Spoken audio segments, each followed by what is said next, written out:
Hey everyone, wherever you are, I hope you're having a wonderful week so far. We're here with the latest episode of the Inside Crypto Show, interviews and discussions with regular people just like yourselves.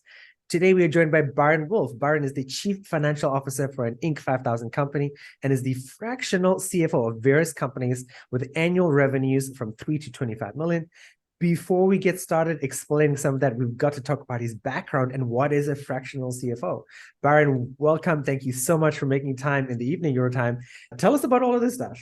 Oh, yeah. Thank you for having me. I love the show and I love the concept. And I love how you're educating people in the crypto space and helping to have a better understanding. I love that concept. It's perfect. And we need more people like you out there helping people to have a better understanding and giving them that knowledge to move forward. So my background is I'm a CPA. I'm also a fractional CFO for a number of different companies. Fractional CFO is very simplistically, it's fractional work in the sense of you're going to get the high level chief financial officer systems and processes and oversight and advisement, but you're not paying a full-time salary for a company that may or may not need a full-time CFO. We have found that generally to take on the full advantage of a full-time CFO, which can be a very expensive hire, and I completely understand that, but to really take advantage of it, most companies are in that 100 million plus range. But what we don't want to see is companies that are in that, say, 50 down to, say, 2 or 3 million that also need high level advisement. They just don't need it as often. So the fractional CFO space allows you to have that kind of financial oversight, the financial strategy, the oversight into budgets, forecasting, cash flow management. It's that high level advisement for the company that really all companies need, but don't necessarily need it full time, need it part time so that they can manage their company. So we provide that as a fractional space. We grow with the company, help them to scale, to dedicate to that exit plan. So even if they don't want to get out of the company in 5 years, sell the company, go to VC, they know that they're operating in the most efficient manner, which is the easiest and best way to go from a 2, 3, 4, $5 million company to that 100+ million range. And so we want to make sure that everybody has that opportunity to have that high level CFO advisement. And that's what we do in the fractional CFO space. So I've been involved in a ton of companies, a ton of industries throughout. I know that I am a horrible employee, but I am very good at building businesses. And so I've built a few, scaled those, sold those, and I've created the financial freedom for myself to pursue the things that I'm really passionate about. And I'm very passionate about helping small business owners to find their profitability and to scale their companies. And then I'm very passionate about new emerging trends. And I feel like crypto is 100% one of those. And so you and I talked about it a little bit already, but I truly feel like crypto is it's a very new realm. And so when you're talking about the monetary system, it's a very long running system, and crypto is very new to that. And I know crypto's been out for a while, and everybody would say, oh, we've had crypto for years and years. Nowhere near the level of monetary systems that we've had in place since we were running around trading, cool colored rocks for fire or animal skins or whatever, right? Crypto is still very young for that. And because it's very young, there is a lot of nefarious activity that's going to occur in those young stages. And I think a lot of people see crypto and they see some of these bad stories and they see people manipulate it and they say, oh man, I'm going to stay away from that.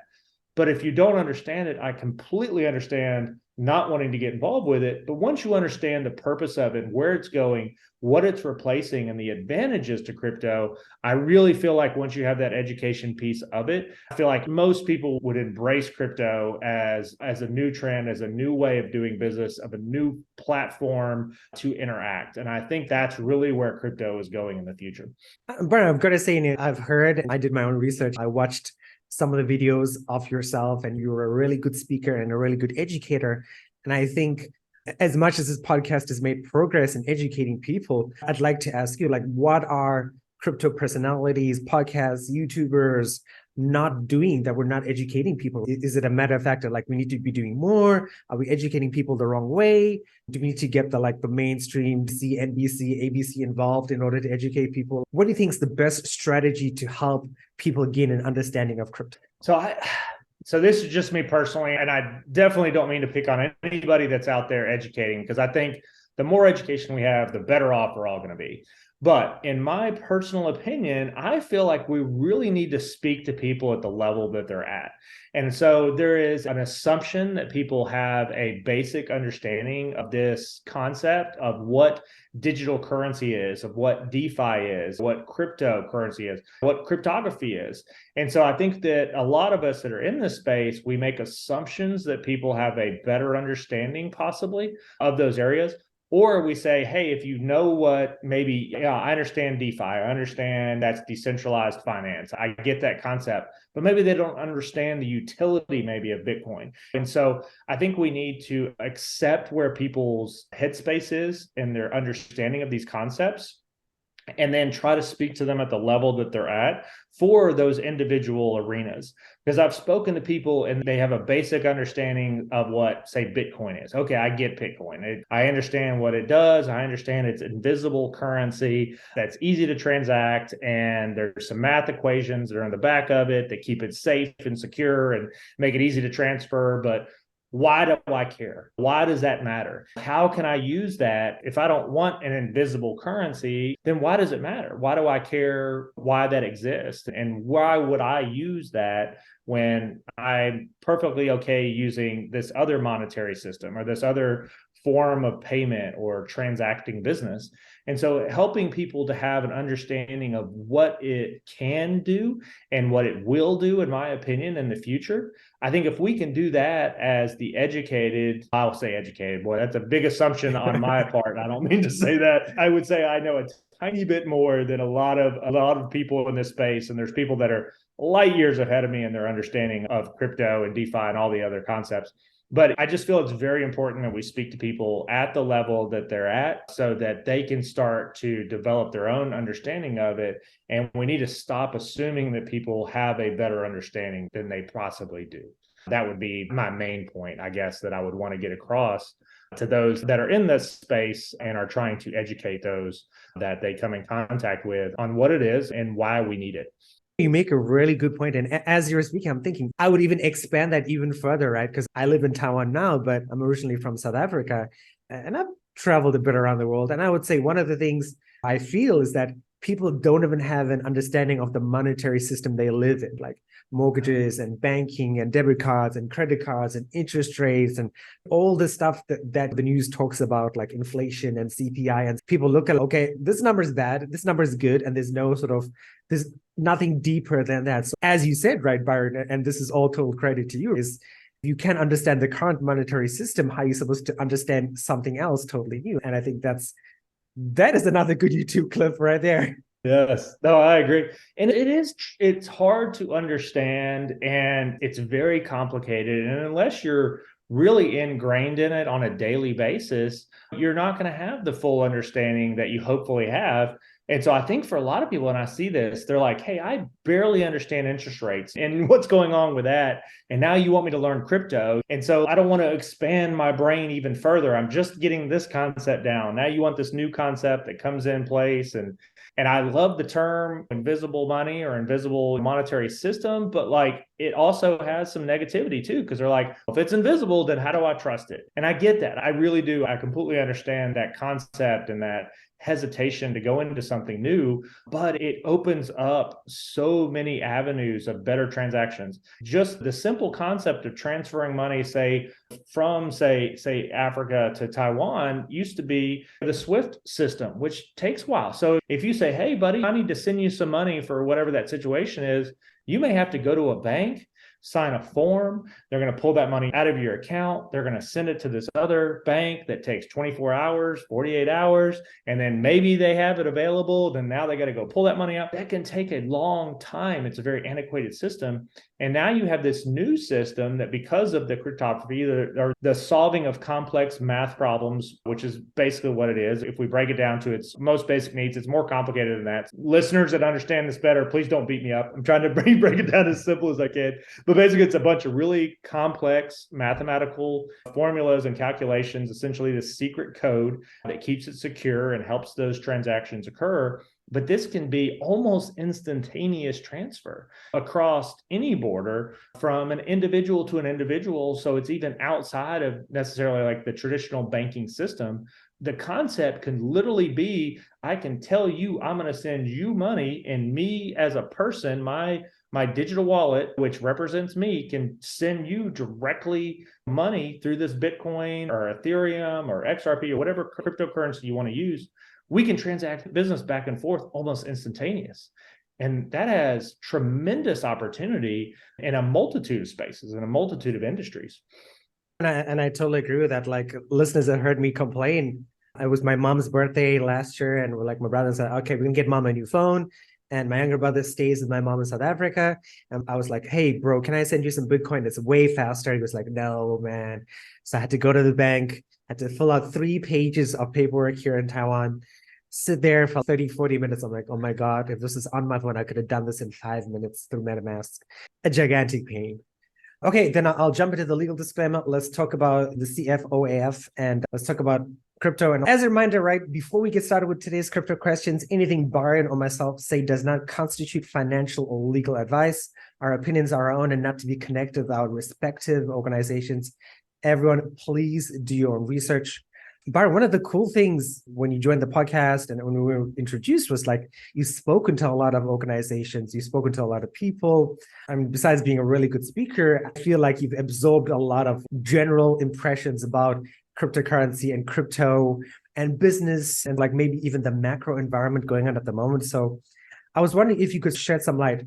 How do people feel about business in 2023, the global economic environment, and crypto as well? I think there's a lot of uncertainty for sure in the general market and what's going on in the world and where everything's going. So I think there's definitely some uncertainty there, which opens up a lot of opportunity for a number of businesses and people and new ways of doing business. And so there is definitely a big divide. There are the people that feel very confident in a new industry that's going to come out and new ways of making money. I think that there's a really good consensus that there's going to be a major transfer of wealth in the immediate future. And so I tend to look at that in a very positive light. I know there are some people that say, oh, that's not good, this big transfer, and it just destabilizes everything. I think it's good because I think we need to have that, because out of some catastrophe comes the greatest growth. And so as we have this big transfer that's going to happen, I think a lot of the inconsistent items, the maybe non-utilitarian things that have just existed for a long time because they've existed for a long time are going to fall away, and we're going to find new and better ways of doing things. And so I feel very confident that crypto is definitely in that space. I talk to a lot of people that are very, very happy about the existence of crypto and DeFi continuing in the way that it has, because we have made it through a lot of these dips, the highs and the lows, the ebb and the flow in the markets. And we've gone through all this, and it's still there. It still exists. It's still growing. If you look at the timeline, we've had growth. Now, we've had some pretty big ups. We've had some really major downs. And I get that. That's part of growth, honestly, in pretty much any industry, in any market. So the fact that we've continued to grow in this, and some of the, I wouldn't say that they don't have functionality or they don't have utility, but there's a lot of coins and things out there that maybe don't really serve a great purpose. It's like a bunch of businesses opening up, and we're trying to see which ones are going to do well. It's if a barbershop opens up, the barbershop's been around forever. People have been cutting hair for forever. And so there's these new concepts open up. I go to one that I absolutely love. They have a little bar in the front. And so you go in and you can have a cocktail while you're waiting to get your hair cut. It's got nice chairs. It's good conversation. It's just a really good environment to hang out. So it's a new way of doing the old trend of everybody just sitting around waiting on their hair to get cut. So it's a great concept. You go in the back, you get cut. They do a great job. I love this place. So I think that's a new, better way of doing the barbershop. But somebody might say, hey, people need to eat and people need their hair cut. So we're going to open a barbershop where you get a sandwich while you're getting your hair cut. I get it. People do need to eat, but I don't want my hair getting cut while I'm eating a sandwich. I don't think that concept's going to work out, right? While it may sound good in theory, it's probably not the best option. And if that were to open, I just don't see that doing well. And so I think we have some coins out there, some projects out there that are barbershops that are serving food while you're getting a haircut. And they're going to have a little bit of business because it's an interesting concept, but ultimately they're not going to shake out. And so I think a lot of people are seeing this, they're seeing some of these cryptos not shake out. And the ones that really have good utility or have been a big place in the market are holding strong and they're continuing to grow. We have the Bitcoin halving coming up. And so a lot of people would say, hey, that's bad. The Bitcoin halving, as I'm sure a lot of your listeners know, and if you don't, Bitcoin halving, what that really means, there's more complexity to it, but it's the point upon which the value that you get for mining the Bitcoin basically gets cut in half. So you're going to have to do twice the work for the same work product. It'd be like going to work and your boss saying, hey, we need you to do twice the amount of money for what we were paying you to do before, which stinks, right? But the value of what you're getting goes up in line, then realistically, it would be the same. So to me, the Bitcoin halving, what's going to happen is I feel like Bitcoin's going to increase in that value when it happens. It's going to almost force that. And because Bitcoin has a very finite supply, there's only so many Bitcoin out there. And we're getting to the end of the Bitcoins that can be mined, that can be added to the system. We know what the supply piece will ultimately be. We know exactly where it's going to be, and it can't get any bigger. So the demand is going to have to come up and reach that. So that Bitcoin halving event that is coming up, it's all over the board about this, but I think general consensus is going to be next year, 2024. So when that occurs, Bitcoin is going to have an increased value.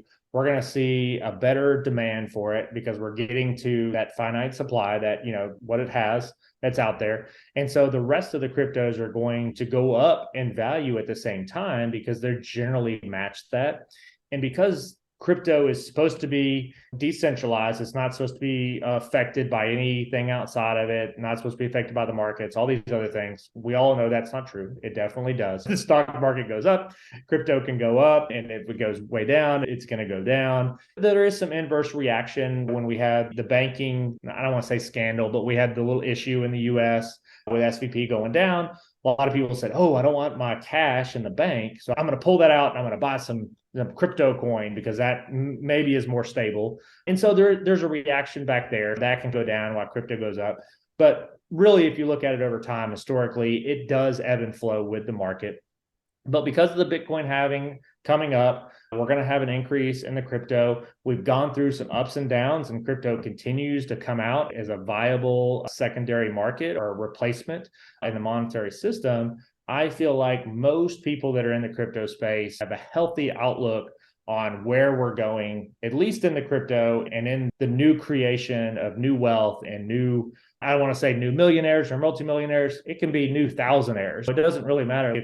If people are out there and they're saying, I'm never going to be a millionaire, you can be a thousandaire. You can be a multi-thousandaire. Don't stress yourself out by saying, I'm never going to be at this high peak of whatever. Just make it to the next level and then continue to work your way up from there because there's so much opportunity out there. And to me, the opportunity is the best part. I'm not looking for the easy money because easy money doesn't last. If we have good opportunity for long lasting, making money and creating new benefits for the world, that's really the big win to me. And so I see that in the crypto space. I see a little bit of hesitation because it's not guaranteed. But for the most part, I think that there's a really healthy outlook on where we're going to go and what this thing's going to look like and the opportunity creation that's going to occur by just making it through some of these ups and downs that exist in the crypto space. I know, and I definitely agree with that. There is an opportunity there, and I hope more people will take advantage of it, at least look into it, at least in some part. Byron, I do want to ask you, as a CPA, you've seen what's happened with SVB, what's happened with Signature Bank, what's happened with Silvergate.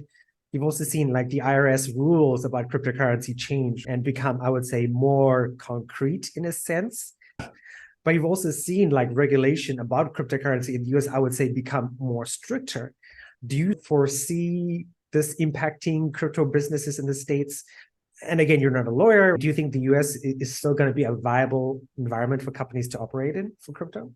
Yeah, no, that's an amazing question. I love that question. And I wish I could just say yes or no, but it's so complicated of a question that I have a lot of opinions on this. So I will say just right off the bat, yes, I think you're going to see some move outside of that. But I see that as a positive because crypto is not a US. It's not a specific region. It's not even a continent. Crypto is completely global, and that's the purpose of it.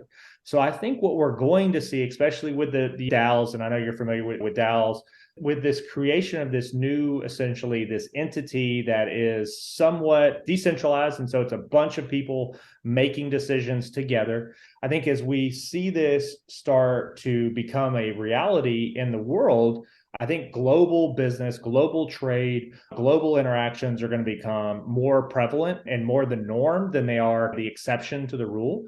And because of that, I do see a lot of companies moving to more of a global system and not necessarily a US based system. And if the US doesn't create more like regulations that, I don't want to say safe haven, but if we can create regulation that also allows for the people that are doing it well and creating good environments for the interaction of crypto and essentially, I don't want to say stopping the nefarious activity, but making it really difficult to do and making an inhospitable environment for nefarious activity, then I think that the regulation is really good.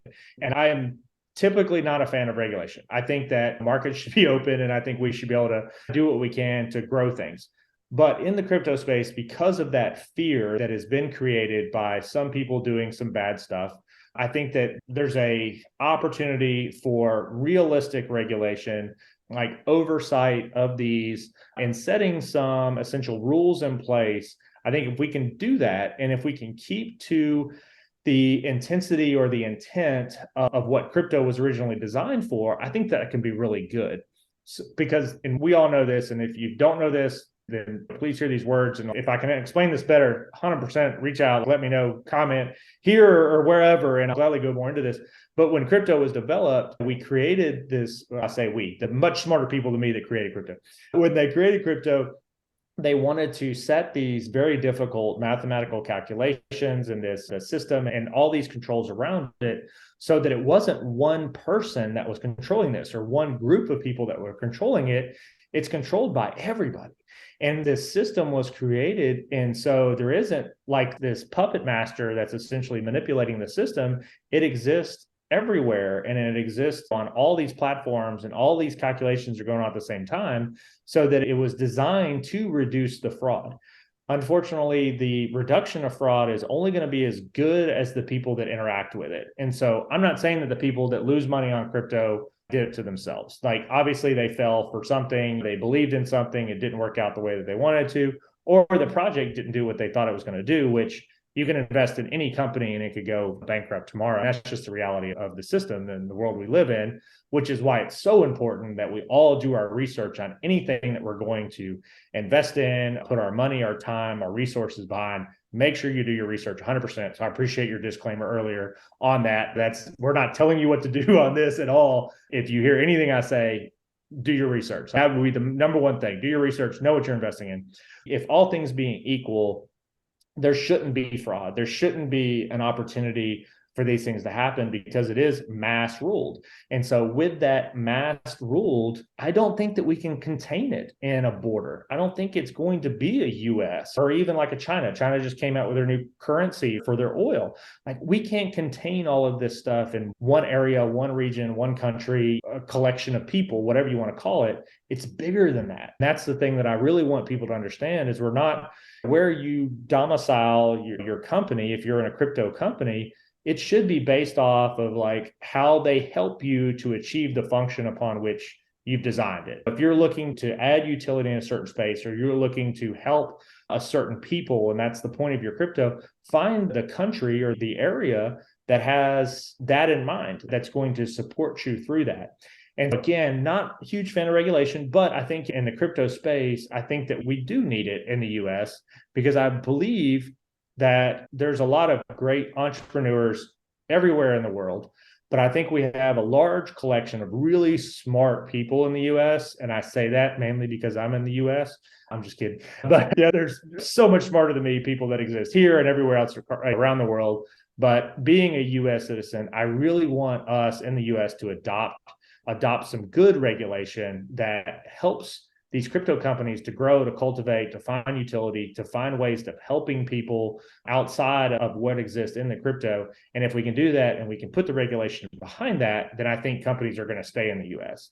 If we blanket regulate without good intent, then I think you're going to see a lot of these companies move outside of the US and go to other countries or other regions that are going to be more advantageous to them and their goals and what they want to do with their crypto projects. Nice. And very well said.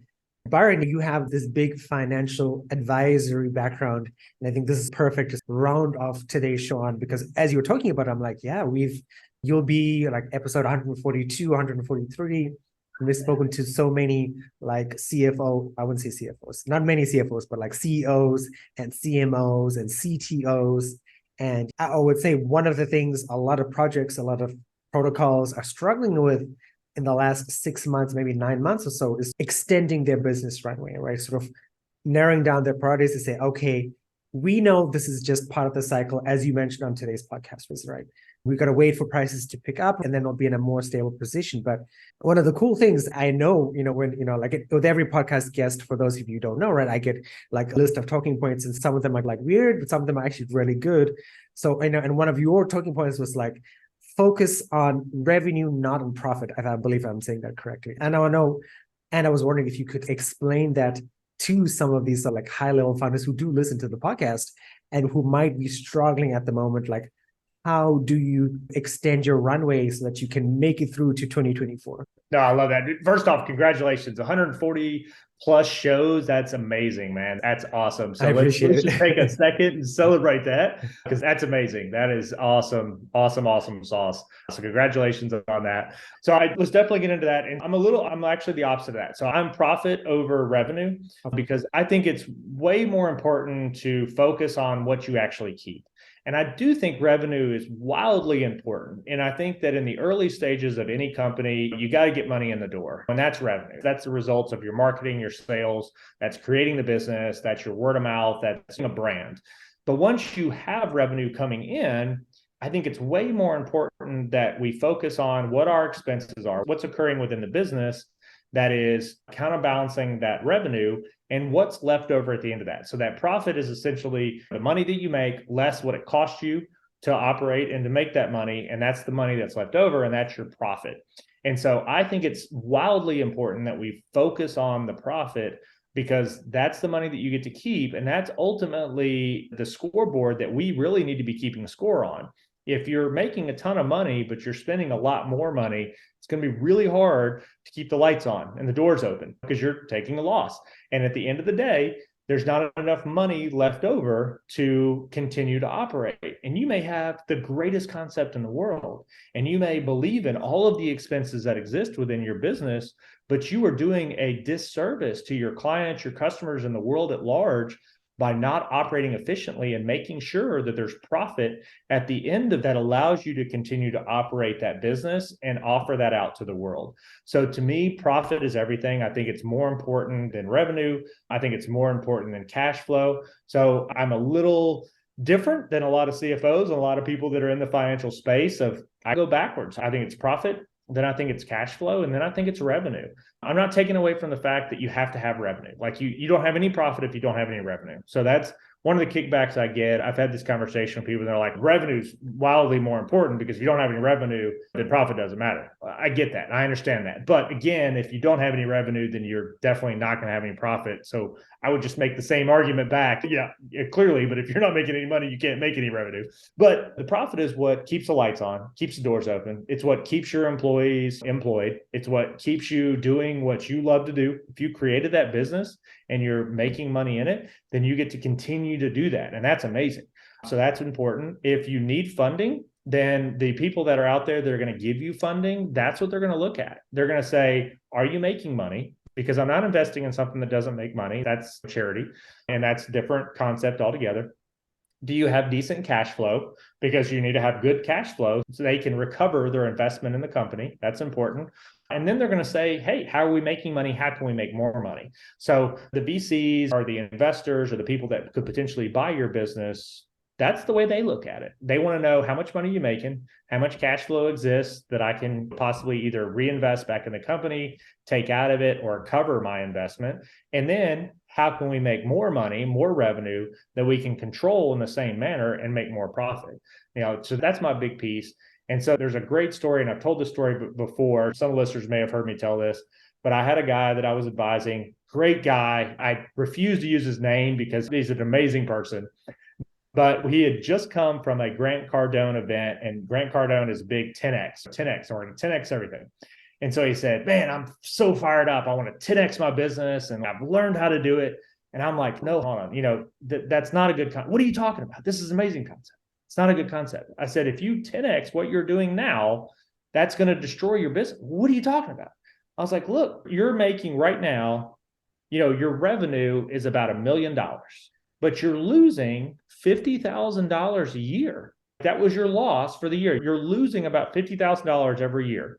I said, so if we 10X your business by your math, you're now going to be making $10 million in revenue, but you're going to be losing $500,000 a year. So you're going to go from $50,000 that you're bootstrapping and you're making it work because you're growing something to losing $500,000 a year. That's the 10X effect. So it's such a massive loss that by 10Xing your business, you've killed your own business. And he's saying, man, I didn't really think about that. I just figured if you 10X it, I'm going to make more money. And I'm like, no, you 10X the revenue, you 10X the expenses, which means you 10X your loss. And so that concept was just blew his mind. And I'm a huge fan of Grant Cardone. I love the 10X effect, all those things. I'm not trying to criticize that. It's a great concept.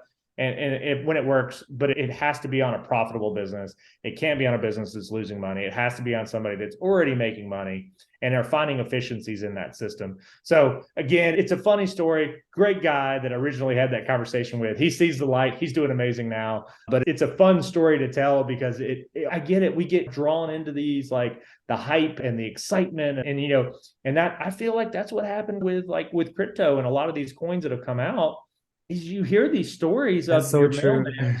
Yes, your mailman. Oh man, I made $20,000. I bought this coin for 0.003 cents, and it went up to 0.001 cent. I made $20,000. And those are great stories, but like the reality is those aren't the norm. That's not what always happens. Unfortunately, it can seem, oh, this is going to be easy because it's 0.0003 cents. The dollar amount that you invest is what's important. If you bought $10,000 worth of Bitcoin, you've got $10,000 worth of Bitcoin. If you bought $10,000 worth of crap coin, or there's a bunch of really bad ones out there. I don't know if I'm allowed to curse on it or not, but there's some bad coins that are out there. And if you bought those, it's still $10,000 worth of whatever that coin is.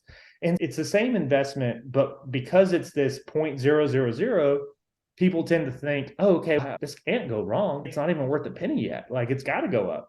And that's just not true. Like, they've just broken it down to a different concept.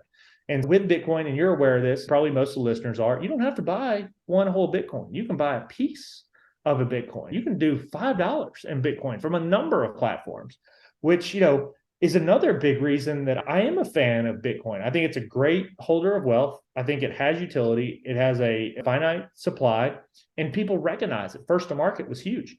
And there are currencies out there that probably have better utility, but they weren't first to market. They have other things that go in. So again, coming back to what I said earlier, we've got to research. We have to look at it, have an understanding. And if you don't have an understanding, guys, I deal with this all the time, and I'm guilty of it myself. I don't want to look stupid.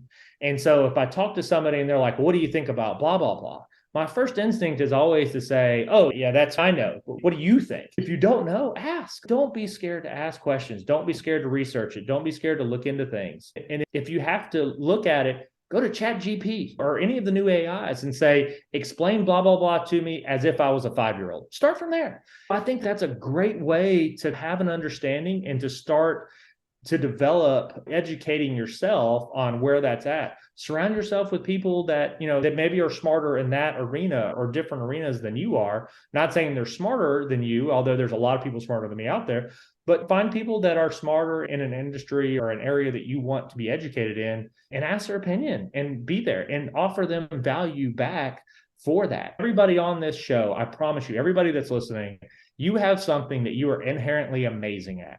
Every one of you. I truly believe that. So if you can find that thing and then offer that out and be that for other people, they're going to want to do something for you. That's just human nature. When somebody does something nice for us, we want to do something nice back. And so find that thing that you're really amazing at and say, hey, I'm really good at this. How can I help you? And then say, hey, I'm really interested in this and I think you're amazing at it. Can you help me to have a better understanding? And I'm not saying every single person, but I find it very hard to believe that you're not going to find a huge amount of people that are going to say, 100%, I really want to help you to understand this, or I want to reciprocate you helping me by me helping you. Most people are like that. I do believe that. And maybe I'm too simplistic in human nature and human response, but I believe that. I think people generally are really good. And I think that there's good in all people. And if we seek that out and we try to reciprocate by giving value first, I think people are going to give value back. I really do believe that. And I totally agree with you. I think you really touched on an important point. I think going back to what we said about people not understanding monetary systems is one of those things you grow up. You mentioned like asking questions. I remember my parents telling me when I was a kid in the 80s, yeah, go to school, ask your teachers questions. It's going to be silly, but that is really important. And I never learned it. I think only when I moved to Massachusetts and I lived in the States for 6 years and I sort of learned about American confidence and being unafraid and that sort of stuff. And I asked questions at university and that really helped. But I think that's something that people should learn. And some people don't learn until it's very late. Ask questions, learn some more. But you taught us a lot of things today, Byron, and I really appreciate it. I don't want to keep you for too much time. You should enjoy the rest of your evening, especially in the nice weather that I assume is in the Dominican Republic. To end up today's show, final words. I think we haven't even had a chance to talk about the CFO AF, right? Plug whatever you want to plug, say whatever you want to say. Floor is yours. I appreciate that. So again, I want to come back to 140 plus shows. It's amazing. If you guys are listening to this for the first time, please go check it out. I did before I got on the show. Amazing content, really good education here. I really want to call you out for that. And I know that it's not going to be much longer. You're going to be talking about the 200, the 300, the 1,000 episode. I really believe in this, and I think you're doing a great job. So thank you for trying to educate and being a source of good, clean information that has nothing but good intent. So I'm very grateful for that. We need more people like you. That. Exactly that. So thank you for that. So yeah, let me plug. So CFO AF means exactly what you think. If you're very familiar with the AF analogy, that is what we are. Chief Financial Officer, AF. We do fractional CFO services, tax plans for businesses, as well as high income earners that own businesses. So we do a lot with tax credits. So a lot of really great startups. We work with some of those to create a tax plan through tax credits that helps them to essentially finance their business and find new ways to do business by using existing tax credits to do that. And so there's amazing ones out there. The research and development tax credit is absolutely amazing in the U.S. So if you're U.S. or you do business in the U.S., please look into that. Reach out to me if you don't have an outlet for it. Find somebody. But it's a great way to start up a business and really move forward. And if you have a good concept, please don't let the lack of funds stop you from doing something that helps the world. So reach out to me. I'm happy to help you. Obviously, multiple people that would be happy to help you. It's a great way to get started. So those tax credits are great. So that's kind of what we do at CFO AF. I have a big passion for cryptocurrency and the whole system around that. So if you just want to hear me dork out, yeah, I'm happy to do it on a number of levels. I love doing it. I love talking about it. I really do believe in it. And I think it's coming, guys. I promise you it's coming. And I know there's ebbs and flows. And I know that sometimes it feels like we're all going to be billionaires with crypto. And sometimes it just feels like I've lost everything and now I've got to start all over. But that's the process. It's ups and downs. So do your research, diversify. Don't buy only one coin. Buy multiple projects that you believe in. Look for utility. Look for holders' wealth. There's a multitude of ways that these things work. So diversify your investments across the board. Look at multiple things, not just one, and hope that it works out. That's like buying a lottery ticket. We all know that very rarely works out. But that's what we do. I love it. You can hit me up on the website, cfoaf.com. It's just the initials, cfoaf.com. I'm on all the socials, LinkedIn and Facebook, _CFOAF. And yeah, I'm happy to talk to anybody, that's interested in this stuff. And I love being on these podcasts where I get to talk about this. And I know that the intent is very positive, and I know that's the space that you come from. So I'm very grateful for you having me on the show. I'm very grateful for you making time as well, Byron. Two quick questions, right? I know you are very American focused, but like from the fractional CFO side of things, it was just providing financial advice and perspective and helping a business organize. Would you be able to do that outside of the US? Yeah, 100%. We have a few Canadian companies that we actually work with right now that they have small pieces that are in the US, and that's where the connection came from. But honestly, the monetary system has a lot of universal rules, key performance indicators, KPIs, metrics. Those are going to be universal. They're across the board. Cash flow management is across the board. We call it cash flow management. And I think a lot of us in the US, we just assume American dollar because we're American and we're very conceited like that. But cash is whatever currency that you're in, whatever currency you're operating in. I think a decade from now, that's going to be some kind of global currency. I don't think it will even be the currency that you're in. I think it will be something more global, but that's the same concept. So I can really help anybody in any industry. I really want to let anybody know, if you're interested in that kind of oversight, you do need somebody that's local, knows the local way of doing business, the local customs, the intricacies of local laws, regulations, things of that nature. But the high-end financial oversight, that's universal.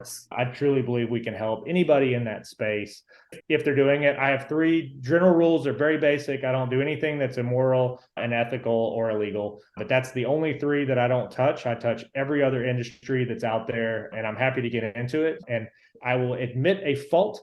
If you're doing something really cool, I will be much more excited about it. If you have a really cool concept or a great startup idea or something like that, I would love to talk to you, because I'm at a place in my life where I take on the projects that I find exciting or that I think will help the world in general. And so I'm very blessed. I'm very grateful for the life that I have that allows me to make those decisions. But because of that, I can help people that maybe have a great concept, but don't necessarily have the capital that they need to roll that out in a grand way. They need a little bit of direction or help to really get that off the ground. And sometimes those are the coolest ones to get started in. And they don't always work out, but they're a fun ride. I'm all about it. Nice. So all the links for what you've mentioned, Byron, will be down in the show notes. So if you're watching this on YouTube, just click down there. If you listen to this on the podcast, make sure you click on the extra part or more part, whatever your podcast app shares. Byron, one quick question, and I guess the last quick question is, where are you most active on? Because one of the things I was also like, Byron is a fantastic speaker, and that was totally undersold. You are more than fantastic. You're just an amazing speaker. So if people want to keep listening to you and following your advice and see what's up, is it LinkedIn? Is it Twitter? Like, which one of those would be the best place to follow you? So I'm old in comparison to a lot of your listeners. I'm in my 40s. So I'm a Facebook generation. So I'm probably more active on Facebook, but I'm getting into Instagram. I'm getting into LinkedIn.